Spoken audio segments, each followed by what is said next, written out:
You know, it seems like everyone's talking about the evolution of PlayStation consoles, but you know what? No one ever seems to talk about the evolution of PlayStation controllers. Oh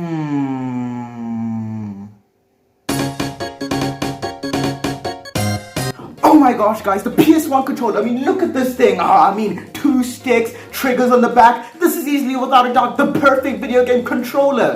The PS2 controller, sticking to the design of the original controller. You know what I say, guys, if it ain't broke, don't fix it. Oh, what did I do to the PS3 controller? No, go back, go back, go back! Well, I'm glad they went back to the original design of the PS1 controller. It just looks uninspired overall. This looks like a massive disappointment. Oh, scratch that! This one has Kratos as a controller! This is the best day ever! Finally, the PS4 controller doing something new for once. Can't wait to see what they do for the PS5. You know, in retrospect, that was a pretty bad idea. You are a video gamer, and as a video gamer, it's your decision to choose your very own video game console. And luckily, there's tons of them to choose from. Do you want the fun box, which contains family-friendly content, variety of indie titles, and new and unique ways to play video games? Or do you want the hardcore system, which contains tons of AAA titles, easy-to-use UI, and some of the most graphically intense games ever to be released? Or do you just want a damn Xbox? Now, obviously, from the title of this video, you know what console I chose. Obviously. The PlayStation line of consoles, the magnum opus of video game consoles. I still find it strange how a console that was originally designed to be a CD add-on for the SNES not only outsold Nintendo's console during that generation, but also produced the best-selling console of all time. It's a tale as old as time, a true video game coming-of-age story, if there ever was one. I've done extensive rants about Nintendo before, but it's weird that I've never talked about PlayStation, considering PlayStation is the reason I got into gaming in the first place. So I figured with the recent release of the PS5, it was the perfect time to talk about PlayStation. So here is the evolution of PlayStation consoles. Oh, wait.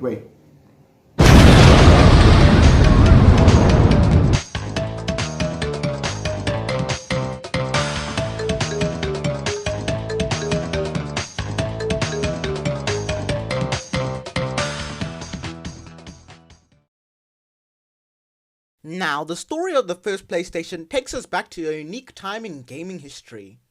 Sometime in the 90s. Nintendo was leading the console wars with the success of their Super Nintendo console, and Sega had just received mass appeal with the creation of Sonic the Hedgehog. And you know, the TurboGrafx existed.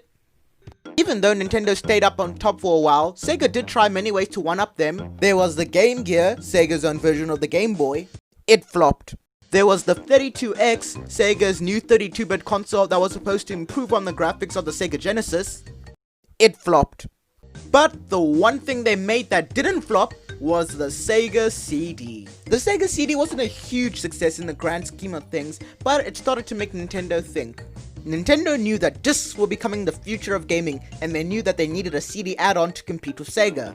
And that's when our boys Sony come in, helping Nintendo make the CD add-on. And yeah, that's how the PlayStation started out, a simple CD add-on. But further along the way, Sony decided to turn the CD add-on into a CD-based console. And that's how the Nintendo PlayStation was born. Just saying that is weird. Now you would think that all would go well between these two companies, right? Wrong. Conflict started to rise between the two companies. Nintendo thought it was best to keep their games and IPs on their own consoles, while Sony thought they would make more of a profit if they sold the PlayStation as its own thing. But eventually, all went well between the two companies. Sony finally made the PlayStation, and Nintendo finally produced that CD console. Well, at least we got Hotel Mario out of it. So this is the PS1, the console that took the world by storm. When the PS1 first released all the way back in 1994, it changed the way that people looked at games forever. For example, unlike most of the consoles that were released back at that time, the console wasn't 16-bit, but instead 32-bit. This allowed for not only better pixel art in games, but for the first time ever, full 3D titles. That's right.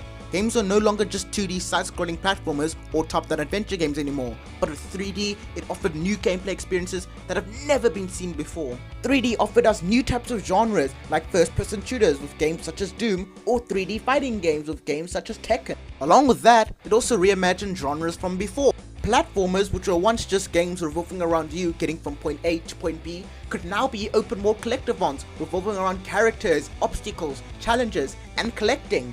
And whenever there were 3D platformers that harkened back to those 2D games, the simple perspective change really did a lot to increase the engagement of the game. And we haven't even begun talking about some of the classic titles released on the PS1. From games like Spyro the Dragon, Crash Bandicoot, Metal Gear Solid, Resident Evil, Gran Turismo, Tomb Raider, Ape Escape, Parappa the Rapper, and many more. But if we're talking about the best PS1 game, there's one game that's not only considered one of the best PS1 games, but one of the best games ever made.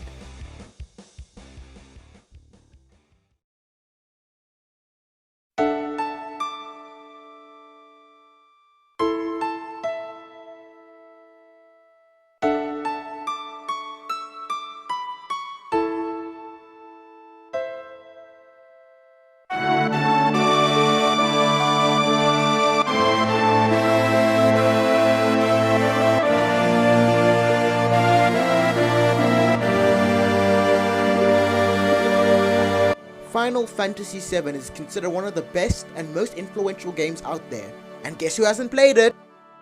The reason why I haven't played this game is because I'm not really much of an RPG fan. In fact, some may say they even suck.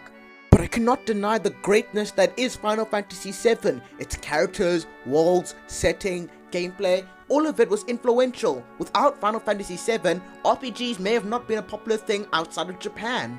And even to this day, people are still playing this game, especially with the release of the 2020 remake, meaning a whole new generation of gamers can experience this game. This game will always remain a PlayStation classic. Oh yeah, that's right, I'm talking about other PlayStation consoles.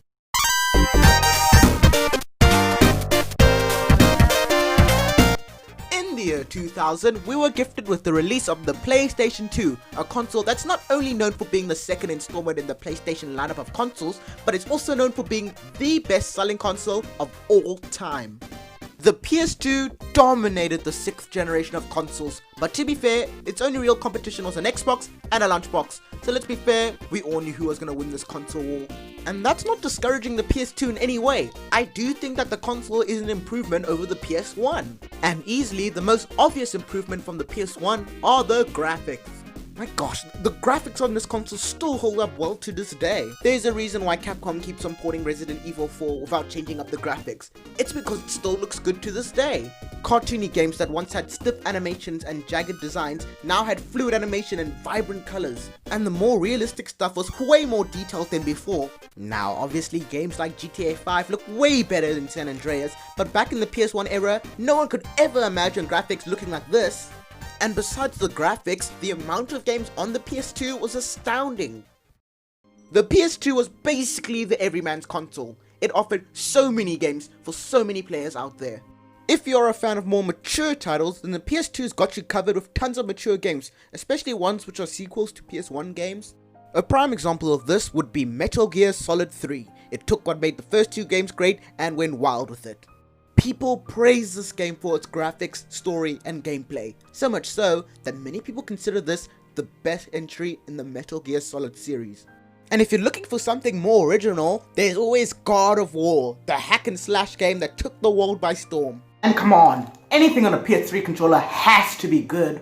Now, if you're more of a fan of 3D platformers, the PS2 has quite a few titles. The one that comes to mind first is Ratchet & Clank, developed by Insomniac Games, the same people behind the Spyro the Dragon series. Now, I haven't really played this game, but from what I've seen, the gameplay looks pretty fun. It's like if the mainline Mega Man series was in 3D, being a 3D platformer and focusing on gunplay action.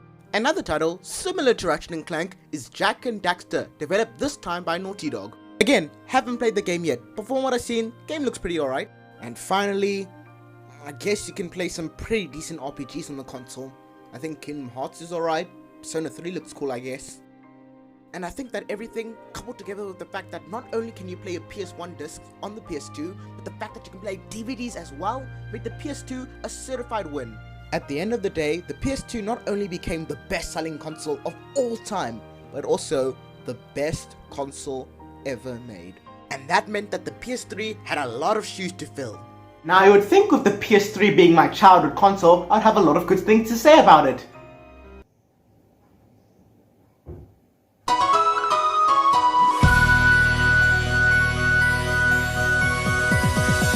The PlayStation 3, aka that one console that didn't do as well as Sony hoped for. The PS3 had a lot of growing pains when it came out. For starters, it released a whole year after the Xbox 360, plus it released alongside the Wii. Now despite this, there's a whole lot of hype surrounding the console.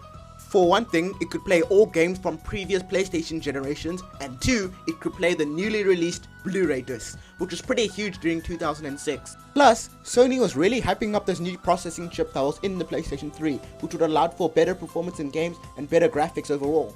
But this processing chip that once seemed like it was going to save the PS3 ultimately ruined it during the long term. The chip made it very difficult for game developers to actually make games on the PS3. So, when it came time for game companies to publish games, they'd usually do it for the 360 or the Wii. I mean, sure, I don't need to play SpongeBob SquarePants Truth or Square, but if I knew it was on the PS3, I think I would rest easy. But when game developers actually managed to use the chip, the games they produced out of it were incredible. Despite not having some of the games that the Xbox 360 had, the PS3 still had a decent library of games. We got games like Littlebigplanet, a 2D multiplayer platforming game which revolved around going across the background and creating your own levels. When the original Littlebigplanet came out, it was praised for its unique concept and beautiful graphics. Besides that, the more mature titles you would find on the PS3, I think, were actually better than the ones you would see on the PS2. Red Dead Redemption. It's basically GTA, but with cowboys. But that one simple change really elevated the game's success.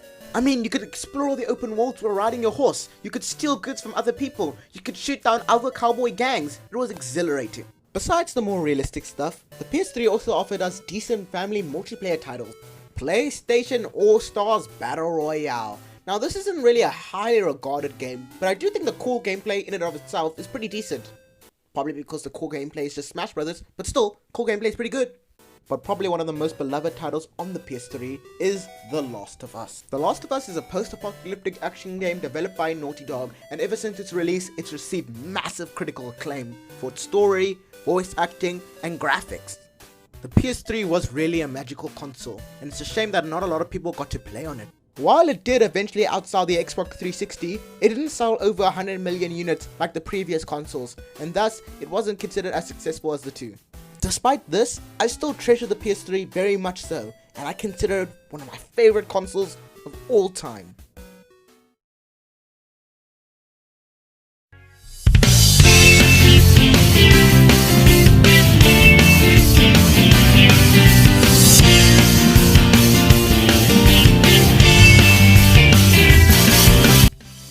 In the year 2013, the world was gifted with the release of the PS4. Unlike the PS3, which took a while before it became popular, the PS4 was a hit at launch. The PS4 offered a huge variety of games, and over the years, the numbers keep increasing.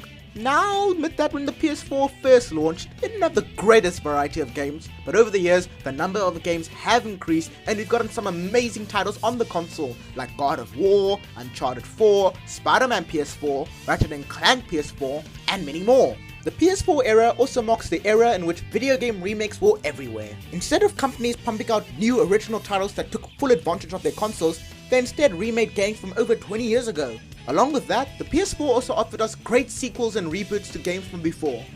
We got games like Resident Evil 7 that finally brought back the Resident Evil franchise back to the survival horror genre. And by just looking at this game, you can tell that a lot of care and effort was made to making sure that this game had great atmosphere. We've also gotten games like Red Dead Redemption 2, a game that's often considered one of the greatest open world titles ever to be made. Just looking at the game, the graphics are fantastic. Like if you told me this was an early PS5 game, I would believe you. But of course, not all sequels have been treated the same. We got games like Crash Bandicoot 4, a game that's generally well received, but is criticized for being so difficult to 100% complete. We also have games like The Last of Us 2. Now this game is generally praised for its gameplay. In fact, people consider its gameplay better than the first, but the story was massively hated amongst fans. Now, despite these inconsistencies in the quality of these games, the PS4 was still a well-received console across the board. Everything coupled together with its graphics, variety of games, variety of exclusive games, made the PS4 a standout.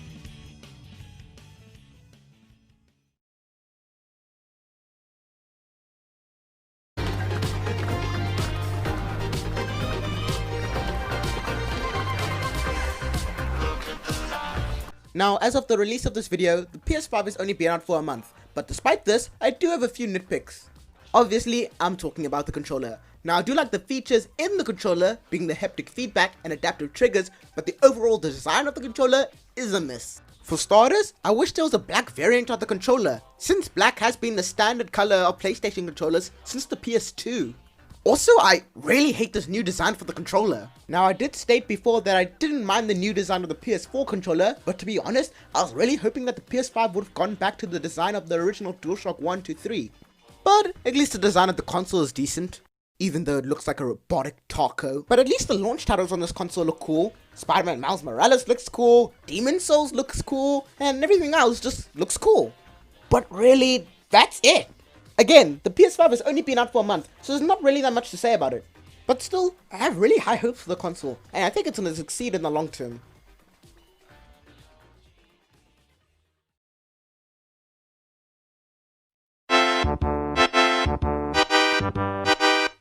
Now, with all of that said, I've taken a look at every single PlayStation console that's been out now, and man, it has been fun. As I mentioned before, PlayStation holds a very special place in my heart. I mean, the PlayStation 3 was my first ever video game console, and I have vivid memories of playing on it as a child. I also remember playing tons of movie licensed games on the PS2.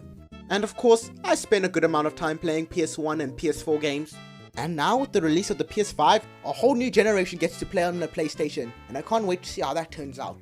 I've played on many consoles over the years, from Nintendo Wii to Xbox 360, but no matter what, the one console line I always go to is PlayStation.